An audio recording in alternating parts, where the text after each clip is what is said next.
పేరు చెప్పుకొని వాళ్ళకి పదవులు వచ్చినాయి. వాళ్ళు ఎస్టీలైనా దళిత బిడ్డలు కాబట్టి అనగారిన వర్గాల బిడ్డలు వచ్చిన వాళ్ళు కాబట్టి కొద్దిగంత ఈ మన మామూలుగా చారణంతా త్యాగం చేసినా చారణంతా పని చేసినా సరే 100 రూపాయలంత పదవులు వచ్చినాయి వాళ్ళకు. మరి యాదవ సమాజం ఏం దౌర్భాగ్యం. అజయ్ కుమార్ అన్న జాబ్ రిజైన్ చేసి గట్లనే జూపల్లి కృష్ణారావుకు అక్కడ ఉన్నటువంటి లక్ష్మారెడ్డి అనే మీ జిల్లాలో ఉన్న ఇన్ఛార్జ్ మంత్రి ఆయన దగ్గర ఉంటే ఖచ్చితంగా ఈరోజు మంచి పొజిషన్లే ఉంటుండే. ఎంత దౌర్భాగ్యం అంటే ఇక్కడ ఉన్నటువంటి యాదవులను పక్కకు పెట్టి బీసీలను పక్కకు పెట్టి ఎస్సీ ఎస్టీలను పక్కకు పెట్టి కాంగ్రెస్ పార్టీలో ఉన్న సీనియర్లను పక్కకు పెట్టి రేవంత్ రెడ్డికి సంచులు మోసినటువంటి రేవంత్ రెడ్డి ఆయనకు సంచులు మోసిండు, ఆయన ఈయనకు మోసిండు. ఆయన తీసుకుపోయి అలా కేబినెట్ రాజ్యసభకు నామినేట్ చేసిండు ఒక పెద్ద మనిషిని. తెలంగాణ అన్నందుకు, తెలంగాణ ఉద్యమంలో మనం సీరియస్ గా పాల్గొంటున్నందుకు, తెలంగాణ ఉద్యమం ప్రత్యేక తెలంగాణ మాకు కావాలన్నందుకు ఎంతో మంది బిడ్డలని నరహూపు రాక్షసులను అడ్డం పెట్టుకొని చంపినటువంటి చరిత్ర చంద్రబాబుది. వాస్తవమా కాదా? మరి ఆ చంద్రబాబు సంకలి గెలిచినటువంటి బిడ్డ ఎవడైతే ఉన్నాడో దత్తపుత్రుడు రేవంత్ రెడ్డి. మరి ఇవాళ ఏం నడుస్తుంది? కేసీఆర్ వద్దు అనుకున్నాం, రేవంత్ రెడ్డిని గెలిపించుకున్నాం. రేవంత్ రెడ్డి ఏం చేస్తున్నాడు? మళ్ళీ టీడీపీ వాళ్ళకి ఎవరైతే ఉన్నారో ఆయనకు చెంచాగిరి చేసిన వాళ్ళు, ఆయనకు సంచులు మోసిన వాళ్ళు, ఆయనకు మంచిగా సపోర్ట్ చేసిన వాళ్ళు, ఆయనకు జైలు వేసినప్పుడు బెయిల్ కోసం అప్లై చేసిన వాళ్ళు కీలక పదవులు కూడా పోతున్నాడు. మరి యాదవులు కనిపిస్తలేరా? బీసీలు కనిపిస్తలేరా? ఎస్సీ ఎస్టీలు కనిపిస్తలేరా? కొంతమందికి ఇచ్చినావు, వాళ్ళ వాటా వాళ్ళకు ఉంది కాబట్టి వాళ్ళకి ఇచ్చినావు, లేకపోతే వాళ్ళ పరిస్థితి కూడా గంతే ఉంటుండే. తెలంగాణ కావాలన్నందుకు ఆయన సాయుధ పోరాట మార్గంలో ఉన్నటువంటి దొడ్డి కొమ్మరే కాంచి మొదలు పెడితే తెలంగాణ గాన కోకిల బెల్లిలంతక్క ప్రాణం ఉండంగానే 17 ముక్కలు పోసిండ్రు. చప్పట్లు కొట్టాల్సిన బాధపడాలి మనం, చప్పట్లు కొట్టొద్దు. 17 ముక్కలు పోస్తే అధికారం ఓలికి రావాలి.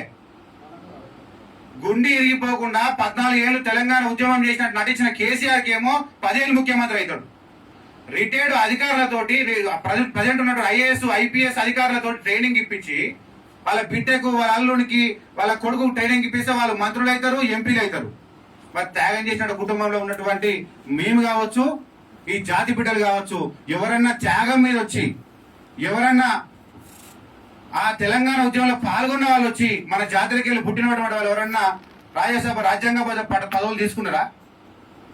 తీసుకున్నారా? వాళ్ళన్నా బంగారు తెలంగాణ బ్యాచ్ కొంత అయితే ఇప్పుడు సైకిల్ కాంగ్రెస్ బ్యాచ్ కొంత. ఇప్పుడే విచ్చేసిన మరో మా జాతి బిడ్డ రామ్ షెపర్డ్ గారికి స్వాగతం. ఇట్లాంటి సమావేశాలు ఎన్నో జరుపుకోవాలి మనం. ఒక హైదరాబాద్ నడిబొడ్డునే కాదు, ప్రతి పల్లెలో జరుపుకోవాలి, ప్రతి మండలంలో జరుపుకోవాలి, ప్రతి జిల్లాలో జరుపుకోవాలి. మన గొప్పలు మనమే చెప్పుకుంటూ పోతే మన భుజాల మీద చేయలేసి యాదవులు గొప్పలు అని చెప్పి అగ్రకులాలు అనేటువంటి చోటా మోటా చిన్న చిన్న కులాలు రాజ్యం వెళ్తున్నారేనా? మీరు మాట్లాడాలి, నీ ఒక్కరినే మాట్లాడతారు, మీరు స్పందించాలి. నిజమే. నిజామాబాద్లో ఉంటే మేల్కొల్పల్లి యాదవుడే, నిజామాబాద్లో ఉన్న సమాజాన్ని మేల్కొల్పుతున్న యాదవుడే మప్పుకుంటే ఎట్లయితుంది? యాదవుడు మంచోడు, గొల్ల కుర్మలు మంచోళ్ళు అంటే చాలు మనం ఉబ్బి తప్పిపోయిపోయి వాళ్ళ కడుపులో తలకాయ పెట్టి వాళ్ళ 7 చెప్తే కాడ ఓట్లు వేసినాం లేదా?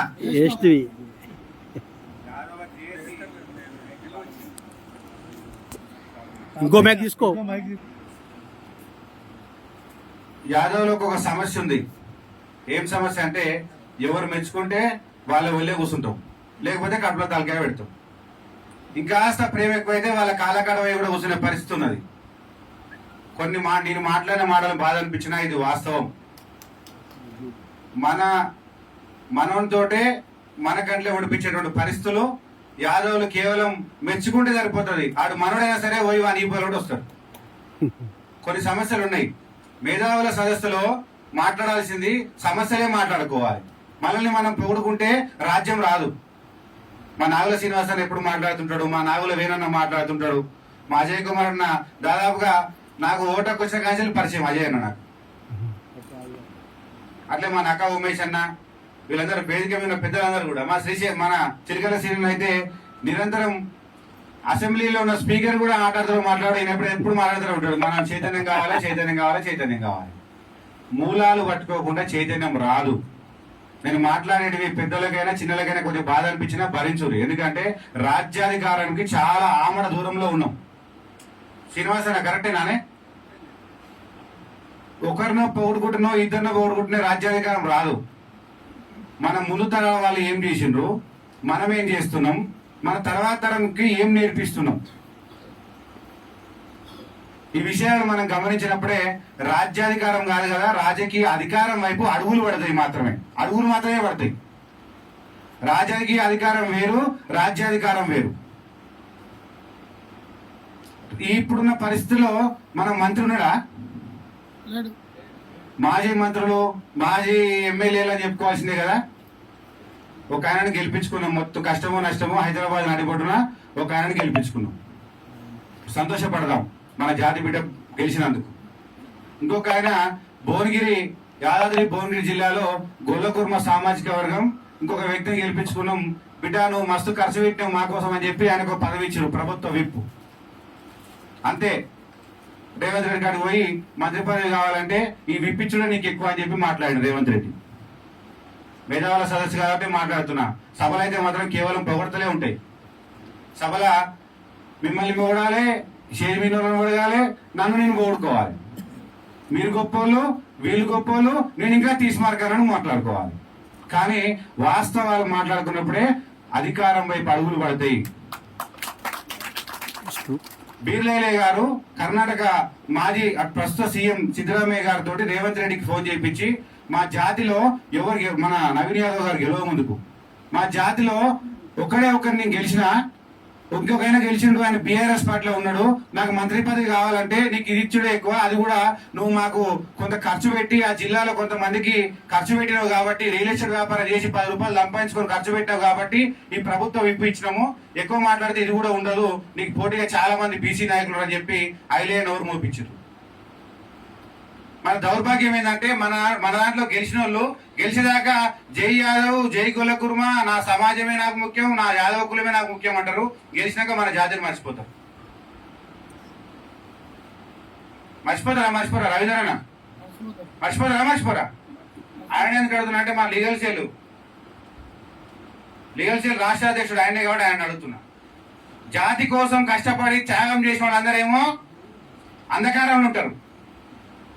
దాంట్లో ఇక్కడ ఉన్నటువంటి పెద్దలు కూడా వస్తారు జాతి కోసం త్యాగం చేసిన వాళ్ళలో. ఎందుకంటే వీళ్ళకు ఉన్నటువంటి తెలివికి, వీళ్ళకు ఉన్నటువంటి ఆలోచనకు ఏ రెడ్డికి ఏ వెల్మోనికి చెంచగిరి చేసినా ఖచ్చితంగా రాజ్యాంగ పదవులలో ఉంటుండే.